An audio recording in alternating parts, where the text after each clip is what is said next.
আসসালামু আলাইকুম। সুপ্রিয় শিক্ষার্থীরা, তোমরা কেমন আছো? আশা করি আল্লাহর অশেষ রহমতে সকলেই ভালো আছো। আমিও আল্লাহর রহমতে তোমাদের দয়ায় ভালো আছি।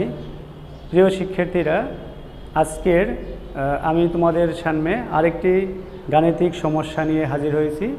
এই অঙ্কটি হচ্ছে হিসাব বিজ্ঞান দ্বিতীয় পত্রের চতুর্থ অধ্যায়ের শেয়ার মূলধনের শেয়ার রেশিও অঙ্ক।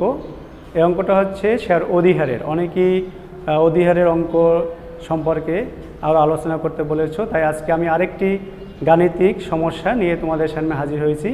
চলো তাহলে দেখা যাক এই গাণিতিক সমস্যাটা কিভাবে সমাধান করা যায়। একটি উদ্দীপক আলোচনা করে নেই। প্রথমে আমরা সকলেই বোর্ডের দিকে তাকাই, খেয়াল করো। আজকে আলোচনার বিষয় হচ্ছে অধিহারে শেয়ার ইস্যু। দেখো, এসিআই কোম্পানি লিমিটেড প্রতিটি 10 টাকা মূল্যের 50,000 শেয়ারে বিভক্ত 5 লক্ষ টাকা অনুমোদিত মূলধনে নিবন্ধিত হয়। প্রিয় শিক্ষার্থীরা, অঙ্ক করার শুরুতেই খেয়াল করতে হবে কোম্পানির কাছে মোট শেয়ারের পরিমাণ আছে 50,000 এবং প্রতি শেয়ারের দাম হচ্ছে কত? 10 টাকা। আর এই 50,000 × 10 গুণ করলে হয় 5 লক্ষ টাকা। তো আমরা এখানে এ পর্যন্ত বুঝিয়েছি যে কোম্পানি মোট 50,000 শেয়ার বিক্রয় করতে পারবে। প্রিয় শিক্ষার্থীরা, এই পর্যায়ে কী বলছে দেখো, কোম্পানি এর অর্থাৎ এই 50,000 শেয়ারের 30,000 শেয়ার 20% প্রিমিয়ামে। প্রিয় শিক্ষার্থীরা, এখানে একটু খেয়াল করো, প্রিমিয়াম কথার অর্থ হলো অধিহার। প্রিমিয়াম অর্থ হলো কি? অধিহার। প্রিমিয়াম ইংরেজি শব্দ, বাংলা হচ্ছে অধিহার। তাহলে 50,000 শেয়ার থেকে কোম্পানি কত হাজার শেয়ার বিক্রি করবে বলেছে? 30,000 শেয়ার। এবং এই শেয়ারটা বিক্রি করবে কীভাবে? 20% প্রিমিয়ামে। তাহলে 20% কার উপর ধরবো? প্রিয় শিক্ষার্থীরা, শেয়ারের যে লিখিত মূল্য, এই লিখিত মূল্যের উপরে 20% ধার্য করতে হবে। তাহলে 20% প্রিমিয়ামে জনগণের নিকট বিক্রয় করার জন্য বিজ্ঞাপন প্রচার করেন। প্রিয় শিক্ষার্থীরা, তাহলে আমরা এই পর্যন্ত জেনে নিয়েছি যে কোম্পানি মোট 30,000 শেয়ার বিক্রি করার জন্য বিজ্ঞাপন দিয়েছে, যাকে আমরা বলবো ইস্যুকৃত শেয়ার। কোম্পানি মোট 40,000 শেয়ারের আবেদন পায়। প্রিয় শিক্ষার্থীরা, এখানে হাইলাইটস করো, কোম্পানি কতগুলো শেয়ার আবেদন পায়? 40,000 শেয়ারে। তোমরা অবশ্যই জানো যে আমরা এই অঙ্কে ক্ষয়ের জন্য জাবেদা করি, জাবেদা কিন্তু এখান থেকে শুরু করতে হয়। তাহলে এই 40,000 শেয়ারের আবেদন পাওয়া যায়। অতিরিক্ত আবেদনের অর্থ জনগণকে ফেরত প্রদান করেন। অতিরিক্ত অর্থ তাহলে কত বলো তো? আমরা বিক্রয় করার জন্য বিজ্ঞাপন দিয়েছিলাম 30,000 শেয়ার, সেখানে আমরা আবেদন গ্রহণ করেছি, অর্থাৎ জনগণ শেয়ার ক্রয় করার জন্য আবেদন করেছে কত হাজার শেয়ারের? 40,000 শেয়ারের। তাহলে আমাদের অতিরিক্ত কত হবে? অতিরিক্ত হবে 40,000 শেয়ার থেকে যদি আমরা 30,000 শেয়ার বাদ দিই, অর্থাৎ 10,000 শেয়ারের আবেদনের টাকা আমরা বেশি পেয়েছি, যাকে আমরা বলেছি অতিরিক্ত শেয়ার আবেদনের টাকা ফেরত দিয়েছেন। তাহলে অতিরিক্ত এখানে আমরা বুঝি যে মোট অতিরিক্ত হলো 10,000 শেয়ারের আবেদনের টাকা কোম্পানি ফেরত প্রদান করেছেন। প্রিয় শিক্ষার্থী, এই পর্যায়ে লেখা আছে কোম্পানি শেয়ার প্রতি 0.60 টাকা 0.60 টাকা করে অবলেখকের কমিশন এবং 0.50 টাকা করে ব্যাংক চার্জ প্রদান করেন। প্রিয় শিক্ষার্থীরা, আমরা এই অঙ্ক করার আগেও অনেক অঙ্ক করেছি, সেখানেও এরকম অবলেখকের কমিশন ছিল। তাহলে যে কোম্পানি অর্থাৎ কোম্পানি শেয়ার বিক্রি করার জন্য, এখানে একটু আলোচনা করার বিষয় হলো যে আমরা অবলেখকের কমিশন বলতে কি বুঝাই। আমরা এর আগেও আলোচনা করি, তারপরও আবারও আলোচনা করতেছি। কোম্পানি শেয়ার বিক্রি করার জন্য যার উপর দায়িত্ব দিয়ে থাকেন, অর্থাৎ এখানে আমরা বলতে পারি মধ্যস্থকারী একজন ব্যক্তি বা প্রতিষ্ঠান বা কোনো ব্যাংক, এখানে শেয়ার বিক্রি করার জন্য যে দায়িত্ব গ্রহণ করে তাকে আমরা বলি অবলেখক। এই অবলেখকের কাজ হচ্ছে কোম্পানির শেয়ার বিক্রি করা, বিনিময়ে কোম্পানির সাথে চুক্তিবদ্ধ হয় কমিশন নিয়ে নেওয়া। তাহলে কোম্পানি এই অবলেখককে কমিশন দিবে যতগুলো শেয়ার বিক্রয় করবে তার উপরে। তাহলে এখানে আমরা বলতে পারি যে কোম্পানি ইস্যু করেছিল মোট 30,000 শেয়ার। তাহলে এই 30,000 শেয়ারই কোম্পানি মার্কেটে বিক্রয় করবে, কারণ কোম্পানি কিন্তু আবেদন গ্রহণ করেছে 30,000 বিনিময়ে 40,000 শেয়ার, অর্থাৎ এখানে কিন্তু বেশি যে শেয়ারে আবেদন পেয়েছিল এটা কোম্পানি ফেরত দিবে। তাহলে কোম্পানি যতগুলো শেয়ার বিক্রি করবে, অর্থাৎ এখানে 30,000 শেয়ার বিক্রি করবে, তাহলে কমিশনও পাবে এই 30,000 শেয়ারের। অবলেখক কমিশন পাবে 30,000 শেয়ার, প্রতি শেয়ারে 0.60 টাকা, অর্থাৎ এখানে বলতে পারো 1 টাকায় 60 পয়সা করে কমিশন পাবে। এরপরে বলছে যে কোম্পানি ব্যাংক চার্জের জন্য আরও কিছু খরচ আছে। আমরা জানি শুধু অবলেখকের কমিশন ছাড়াও ব্যাংকের সাহায্যে লেনদেন হয়, ব্যাংকের কিছু খরচ আছে। তাহলে এই শেয়ার বিক্রি করার জন্য বলছে যে 0.50 টাকা করে ব্যাংক চার্জ প্রদান করেন। এটাও হচ্ছে ঠিক কমিশনের মতোই। প্রিয় শিক্ষার্থীরা, এখানেও খেয়াল করতে হবে, যেহেতু ব্যাংকের সাথে লেনদেন হলো, তাহলে ব্যাংকে কমিশন ওই যতগুলো শেয়ার বিক্রি করবে ওই শেয়ার প্রতি এখানে ব্যাংক চার্জ প্রদান করা হবে। তাহলে এখানেও 30,000 শেয়ারকে ইনটু 0.50 পয়সা করে গুণ করে যে টাকা হবে সেটাই হচ্ছে ব্যাংক চার্জের পরিমাণ। আমরা অবশ্যই এটা ক অংশে দেখাবো, কারণ এখানে একটি করণীয় চেয়েছি যে অবলেখকের কমিশন এবং ব্যাংক চার্জের পরিমাণ নির্ণয় করো। ক্ষয়তে চাওয়া হলো কোম্পানির বইতে জাবেদা দেখাও, এবং গয়ের জন্য কোশ্চেন হলো আর্থিক অবস্থার বিবরণী প্রস্তুত করো। প্রিয় শিক্ষিত, তাহলে আমরা কয় অংশের জন্য চলে যাই। আগেও বলেছি, আবারও শোনো। অবলেখকের কমিশন ও ব্যাংক চার্জ নির্ণয়। তাহলে কমিশন আমরা একটু লক্ষ্য করি, কমিশন কোন শেয়ার উপর দেব? যতগুলো শেয়ার বিক্রি করার জন্য কোম্পানি বিজ্ঞাপন দিয়েছিল, অর্থাৎ যা বিক্রয় করা হবে। তাহলে আমরা বলতে পারি কোম্পানি 30,000 শেয়ার বিক্রি করবে, এই 30,000 শেয়ারের কত টাকা করে কমিশন? প্রতি শেয়ারে 0.60 টাকা। তাহলে আমরা 30,000 শেয়ার ইন্টু 0.60 অর্থাৎ 60, 30,000 যদি 0.60 দ্বারা গুণ করো, ক্যালকুলেটারের সাহায্যে দেখবে 18,000 টাকা হবে। এরপর দেখো ব্যাংক চার্জ, ঠিক একই রকম। ব্যাংক চার্জের ক্ষেত্রেও 30,000 শেয়ার, প্রতি শেয়ারে 0.50 টাকা বলা আছে। তাহলে এখানে ব্যাংক চার্জ লিখবে এভাবে, 30,000 শেয়ার ইন্টু 0.50 টাকা। তাহলে গুণ করলে কত হবে? 15,000 টাকা। প্রিয় শিক্ষার্থীরা, এভাবে আমরা ক্ষয়ের জন্য কাজ শেষ করলাম। প্রিয় শিক্ষার্থীরা, এ পর্যায়ে আমরা ক্ষয়ের জন্য সমাধান করব। ক্ষয়ের জন্য কী চাওয়া হয়েছে খেয়াল করো, কোম্পানির বইতে জাবেদা দেখাও। তাহলে আমরা ক্ষয়ের জন্য জাবেদা করি। এসিআই কোম্পানি এর জাবেদা, প্রথম কোম্পানির নাম লিখলাম, এসিআই কোম্পানি এর জাবেদা, তারিখের একটা কলম করো, তারপরে আমরা বিবরণের একটা কলম করলাম, সূত্র, এরপরে আমরা ডেবিট ক্রেডিটের টাকার কলম করলাম। তাহলে লেখো তারিখ, বিবরণ, কেউ কেউ সূত্র লেখে, কেউ কেউ খতিয়ান পৃষ্ঠা, কোনো সমস্যা নেই। তারপরে ডেবিট টাকা, ক্রেডিট টাকা। প্রিয় শিক্ষিত, আমরা জাবেদা শুরু করব কোন জায়গা থেকে? সবাই খেয়াল করো, একটি উদ্দীপকের জাবেদা শুরু করার জন্য খুবই গুরুত্বপূর্ণ একটা পয়েন্ট, যে যেখান থেকে কোম্পানি শেয়ার আবেদন গ্রহণ করে, অর্থাৎ কোম্পানি যেখান থেকে শেয়ার আবেদন গ্রহণ করে, সে আবেদনের সাথে কিন্তু অধিহার থাকলে অধিহার সহ টাকা পায়, ওভার থাকলে ওভার টাকা বাদ দিয়ে টাকা পায়, সমান থাকলে সমানভাবে গুণ করে টাকা পায়। কিন্তু আমাদের এই উদ্দীপকটা কিন্তু অধিহারের অঙ্ক। তাহলে আমরা অধিহারটাকে বের করে নিই। খেয়াল করো, কোম্পানির শেয়ারের লিখিত মূল্য 10 টাকা। কোম্পানির শেয়ার লিখিত মূল্য কত? 10 টাকা। তাহলে 10 টাকার 20% হচ্ছে 2 টাকা। 10 টাকার 20% হচ্ছে 2 টাকা। প্রিয় শিক্ষার্থীরা, খেয়াল করো, এটা আমরা একটু ক্যালকুলেশনে দেখাতে পারি। শেয়ারের লিখিত মূল্য কত? 10 টাকা।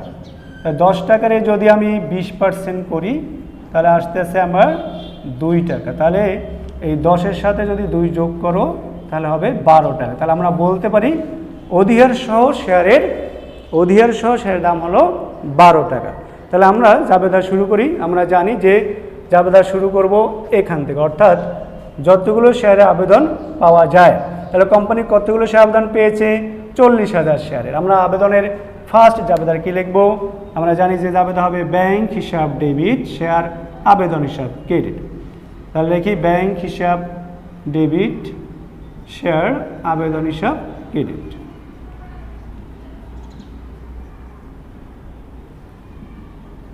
প্রিয় শিক্ষার্থীরা, খেয়াল করো, আমরা আবেদন পেয়েছিলাম 40,000 শেয়ারের।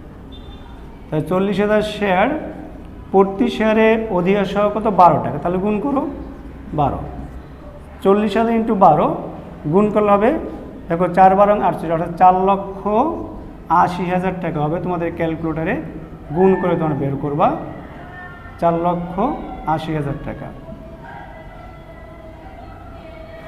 প্রিয় শিক্ষার্থীরা, এ পর্যায়ে আমরা যতগুলো শেয়ার আবেদন পেয়েছি সব কিন্তু কোম্পানির মূলধন হিসেবে যাবে না, অর্থাৎ এখানে 30,000 শেয়ার টাকাটা মূলধনে যাবে, আর অতিরিক্ত যে 10,000 শেয়ার আছে এটা আমরা ফেরত দিব। আর যেহেতু অঙ্কটা অধিহারের, তাহলে অধিহারের সহ দ্বিতীয় যাবে দেওয়া হবে। দেখো, শেয়ার আবেদন হিসাব ডেবিট,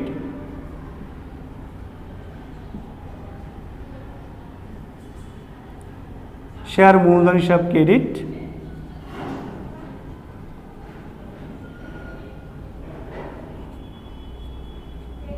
তারপরে লেখো শেয়ার অধিহার হিসাব ক্রেডিট,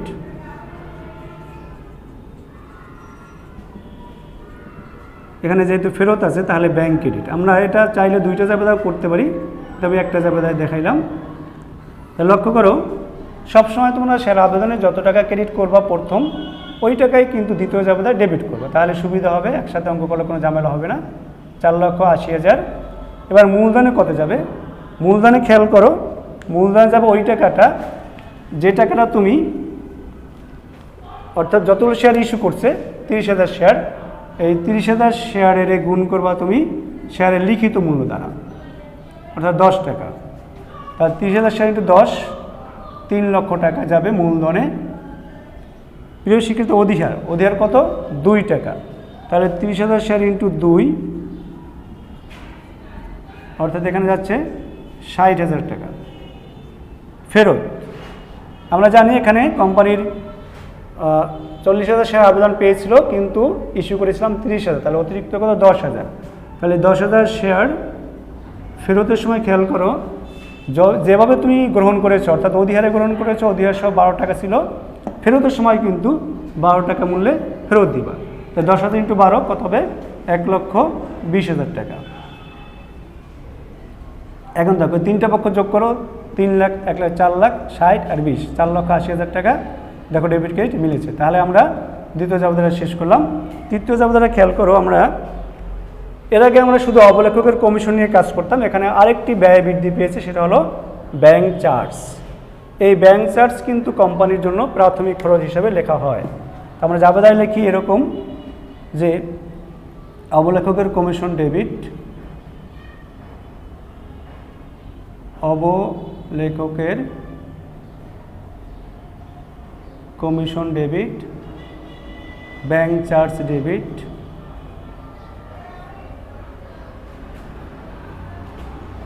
ব্যাংক হিসাব ক্রেডিট।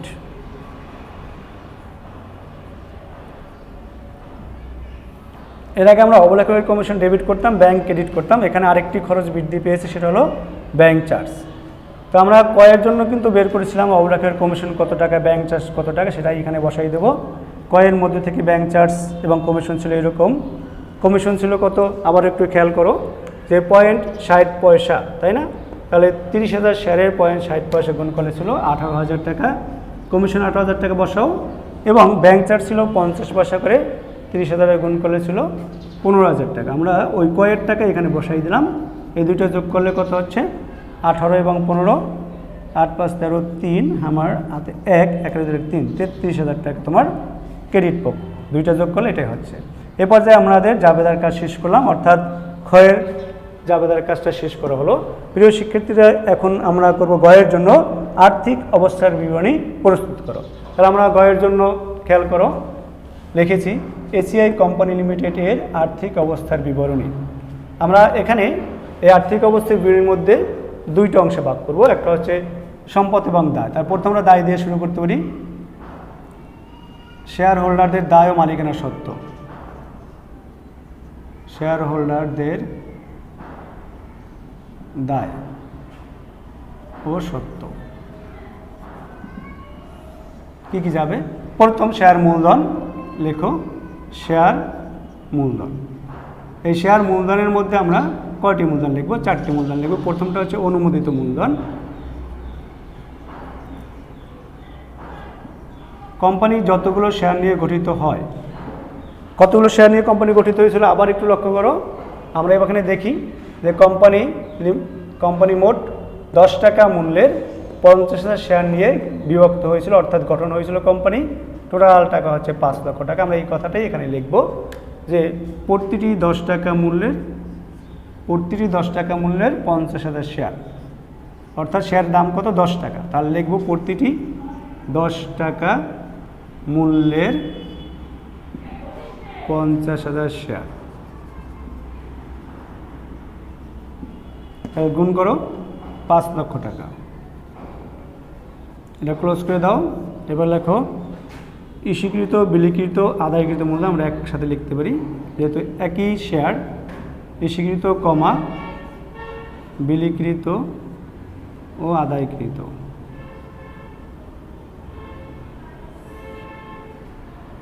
ইস্যুকৃত, বিলিকৃত ও আদায়কৃত মূলধন। দেখো কতগুলো শেয়ার ইস্যু করেছি, 30,000 শেয়ার। এখানে কিন্তু অতিরিক্তটা আসবে না, কারণ আমরা অতিরিক্ত শেয়ারটা কিন্তু ফেরত দিয়েছিলাম। প্রতিটি 10 টাকা মূল্যের কত হাজার শেয়ার, 30,000 শেয়ার। গুণ করলে হবে 3 লক্ষ টাকা। এরপরের অবস্থা আছে, দেখো পরবর্তী ধাপ হচ্ছে সঞ্চিতি ও উদ্বৃত্ত। এখানে যাবে কি বলতো, শেয়ার অধিহার। সঞ্চিতি ও উদ্বৃত্ত, শেয়ার অধিহার। প্রিয় শিক্ষার্থীরা, শেয়ার অধিহারের টাকা কত তোমাদের অবশ্যই খেয়াল করো। অধিহারে কিন্তু আমরা লিখেছিলাম 60,000 টাকা, তাহলে অধিহারের মূল্য এখানে 60,000 টাকা বসাও। তাহলে যোগ করো 3,60,000 টাকা, তোমার মোট দায়ের অংশ শেষ হয়ে গেল। তাহলে মোট দায়। আমরা এ পর্যায়ে সম্পত্তির কাজ করব। আমি উপরের অংশটা মুছে দিচ্ছি, যেহেতু তোমাদের খাতায় যে জায়গা থাকবে তোমাদের মোছা দরকার হবে না, কিন্তু বোর্ডের জায়গার স্বল্পতার কারণে আমি আবার সবগুলোর মুছে সম্পত্তির কাজটা করতেছি। খেয়াল করো সম্পত্তি।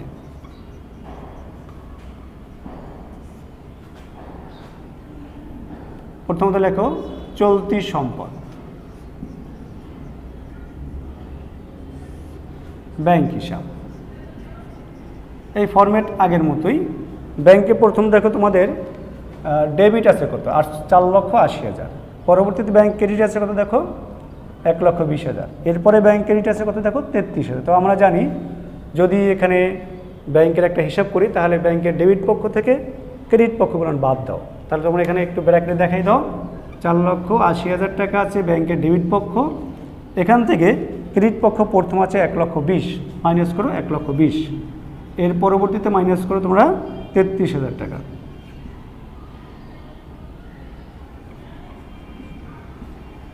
তাহলে খেয়াল করো 4,80,000 থেকে 1,20,000 বাদ দাও, আর 33,000 বাদ দাও, তাহলে থাকে কত। আমি এখানে একটু ক্যালকুলেটর দেখাচ্ছি। 4,20,000 থেকে প্রথম থাকে 4,80,000 টাকা থেকে 1,20,000 প্রথম বাদ দাও, তাহলে থাকে কত দেখো 3,60,000, তাই না? এরপরে আরও বাদ দাও 33,000, থাকে কত দেখো 0 নামাই দাও, 3.7, 3 1 4 6 2, 3,27,000। এখানে তোমাদের থাকতেছে কত, 3,27,000 টাকা। যেহেতু আমার হাতে ক্যালকুলেটর নাই, তাই যোগ বিয়োগটা তোমাদের সামনেই দেখাইলাম। এরপরে লেখা অসমন্বিত ব্যয়। অসমন্বিত ব্যয়, এখানে দেখো অসমন্বিত ব্যয়ের ভিতরে আমরা কী কী নেব, এই অবলেখকের কমিশন এবং ব্যাংক চার্জ দুইটাই নেব। তাহলে লিখবো কিন্তু একটু ভিন্ন আইটেম। দেখো অবলেখকের কমিশন, অবলেখকের কমিশন এখানে হলো 18,000 টাকা। লেখো 18,000 টাকা। আর ব্যাংক চার্জের নামটা লিখবো কি, প্রাথমিক খরচ। এটা ব্যাংক চার্জ লিখবো না, কারণ কোম্পানির প্রাথমিক খরচ হিসেবে লিখতে হয়। প্রাথমিক খরচ, ব্যাংক চার্জের টাকা 15,000 টাকা। তাহলে এই 15,000 টাকা এখানে বসাও। এবার 18,000 এবং 15,000 টাকা যোগ করো, তাহলে হবে 33,000 টাকা। এখন দেখো 3,27,000 আর 33 যোগ করো, কত হয়, 7 8 3 10, 0 হাতে 1, 3 1 4 2 6, 3,60,000 টাকা হচ্ছে মোট সম্পদ। মোট সম্পদ হচ্ছে 3,60,000 টাকা। তোমরা দায়ের মধ্যে দেখেছিলে সেখানেও মোট ছিল 3,60,000 এবং মোট সম্পত্তিও 3,60,000। তাহলে আমরা বলতে পারি আর্থিক অবস্থার বিভিন্ন অঙ্ক মিলে গেছে, অর্থাৎ অঙ্কটা আমাদের সম্পূর্ণ কমপ্লিট হয়ে গেছে। প্রিয় শিক্ষার্থীরা, আমরা আজকের একটি অধিহারের অঙ্ক শেষ করলাম। এর আগেও অধিহারের অঙ্ক করেছিলাম। তো প্রিয় শিক্ষার্থীরা, আমরা পরবর্তীতে আবারও নতুন কোনো অঙ্ক নিয়ে হাজির হব। আশা করি তোমরা আজকের এই পুরো অঙ্কটা বুঝতে পেরেছ। আর তোমরা যে কাজটা করবে, যে আমাদের 17 তারিখ পরীক্ষা, অর্থাৎ কালকের 16 তারিখ, পরশু 17 তারিখ, এই পরীক্ষায় কিন্তু আমাদের সিলেবাসটা তোমরা অবশ্যই জানো যে শেয়ার ইস্যু এবং নগদ প্রবাহ বিবরণের অঙ্ক থাকবে। তাহলে শেয়ার ইস্যু অঙ্ক আমি ক্লাসে যা করাইছি তার মধ্যেই প্রশ্ন করা হয়েছে, নগদ প্রবাহ সার অঙ্ক যা করা হয়েছে তার মধ্যেই প্রশ্ন করা হয়েছে। তোমরা অবশ্যই 3টি প্রশ্ন থাকবে, 3টে অঙ্ক থাকবে। 3টে অঙ্কের ভিতরে যে 2টা অঙ্ক তোমাদের কাছে সহজ মনে হবে সেই 2টা অঙ্ক থেকেই তোমরা 2টা অঙ্ক দিবে। প্রিয় শিক্ষার্থীরা, সকলেই ভালো থাকো। তোমাদের সামনে পরবর্তী অঙ্ক নিয়ে আমি আবারও হাজির হব এই কামনায়। সবাইকে আসসালামু আলাইকুম। সবাই ভালো থাকো, আমার জন্য দোয়া করো।